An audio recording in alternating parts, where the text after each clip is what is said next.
Think of the highest grossing romantic comedy of all time. Maybe you think of When Harry Met Sally, Sleepless in Seattle, or even Something About Mary. Nope, it's My Big Fat Greek Wedding. Opa! Opa! It earned over $240 million on just a $5 million budget. This is the insane story of how My Big Fat Greek Wedding came to be and how it was a sleeper success and even weirdly prompted a TV series spinoff. Now, back in 1997, Nia Vardalos was an improv comic. She had small roles in The Drew Carey Show and Two Guys and a Girl. She was unsatisfied with where her career was going, so Nia took pen to page and crafted My Big Fat Greek Wedding. Not the movie, however, but a one-woman play starring herself. She performed it for 6 weeks in the Hudson Backstage Theater, which is far from Broadway. Now, Nia jokingly said she actually wrote the play just to get a better agent, but actually the play was a success. And Nia actually heavily promoted it across the Greek Orthodox churches in the area. It became popular, and actually some studio executives came to see the play. But it's when Rita Wilson, the wife of Tom Hanks, came to see the play and loved it. She dragged Tom to see it again with her, and he actually called Nia, who didn't believe it was Tom Hanks, but still, he secured a $5 million budget through his production company at the time. And really, the rest is history. They made the film, they put it out in theaters, but the craziest part of the Big Fat Greek story wasn't done there, because it has a theatrical run unlike anything else in history. Before we dive into the box office performance of My Big Fat Greek Wedding, let's take a look at a similar film, and a pretty big film in 2002, Sweet Home Alabama. It had a $30 million budget and actually was a pretty big hit. It has a typical run for a successful film within the box office. Now, Sweet Home Alabama opened at number 1, making just over $35 million domestically in its first weekend. Then it dropped to number 2, making a respectable $21.3 million. A drop about 40%, which is actually really good because most movies actually drop 50 to 60% in their second week. And then it drops by 30%, and then 30% again. Eventually it goes down to 7th, then 10th, then 14th, then eventually down to 48th. This is usually what happens inside box office. You slowly get less and less return until you fade away from theaters. It ended up finishing with about $127 million in box office revenue, which is pretty massive for a $30 million budget, and people consider that a really big success. But now let's compare it to My Big Fat Greek Wedding. As I stated before, My Big Fat Greek Wedding had a budget of $5 million, and it opened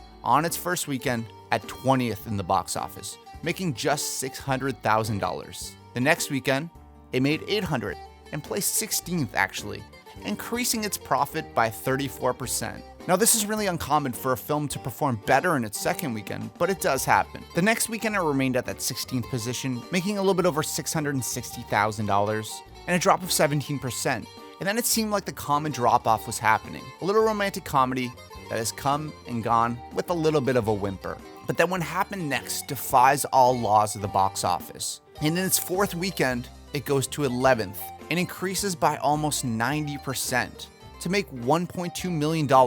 Then it jumps up to 10th, where it sits between 10th and 14th for a while, increasing its profit to around $3 million every weekend. Now, this is where things get wild. It makes $3 million for a couple weekends, and then jumps to $5 million, then $7 million, then $11 million. And My Big Fat Greek Wedding takes the number 2 spot in the box office, and insanely, in its 20th weekend within theaters.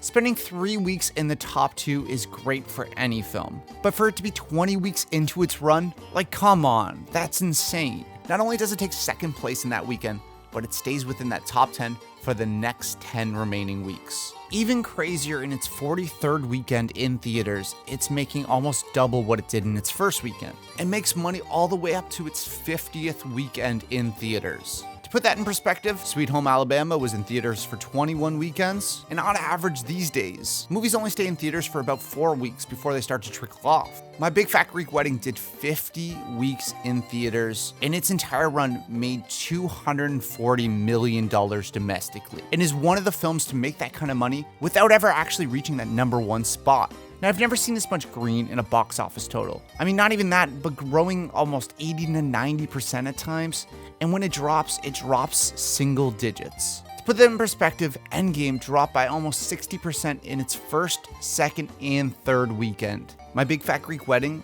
ultimately grossed $368.7 million worldwide. That's ultimately a 6,150% return. And if all these numbers really don't make sense, here's a graph just showing how crazy the trajectory was. Here's a normal film over the last 20 years, and here is My Big Fat Greek Wedding.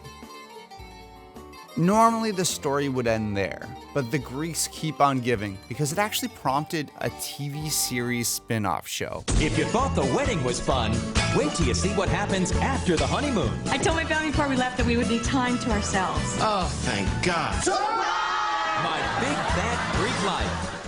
The husband was recast, but the rest of the cast stayed intact. And interestingly enough, the show actually did the exact opposite of what the movie did in the box office. My Big Fat Greek Life was the follow-up TV series, and it premiered in 2003 and was a massive success. Well, at least for the first episode. It opened as the highest rated premiere episode of any network sitcom. Almost 23 million viewers tuned in to see what the Greeks were up to. But in the next week, it dropped by 28% to 16 million, and then proceeded to fall and fall until the show was canceled after only 7 episodes. And honestly, forgotten about. Did you even know this show existed? Of course, My Big Fat Greek Wedding 2 would come out years following, but the craziness of the Big Fat Greek Wedding story is unlike anything else in movie history. Going from making $600,000 in a weekend to over 11 million and having a movie in theaters for 50 weeks total, that's just unheard of. So that's the story of Nia in the Big Fat Greek Wedding. Do you know any other stories like this within Hollywood that are insane that you'd like to see? I'm trying something new on this channel, so let me know if you like this and if you want to see more of these kind of interesting stories. I find this very interesting. I hope you do too. So let me know in the comments below. But as always, thank you so much for watching. Please subscribe, and I'll see you in the next video.